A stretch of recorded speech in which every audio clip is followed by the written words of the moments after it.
Құрметті ағайын туыс, құда жекжат, бауырлар. Сіздерді қоныс тойымызға, ұлымыз дін Мұхаммедтің сүндет тойына арналған ақ дастарханымыздың қадірлі қонағы болуға шақырамыз.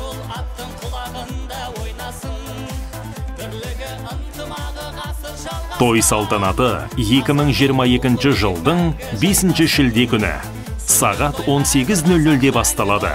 Мекен жайымыз Тараз қаласы, Жамбыл проспектісі 5А, Думан Шырын мейрамханасы. Той иелері Бозжан Динара.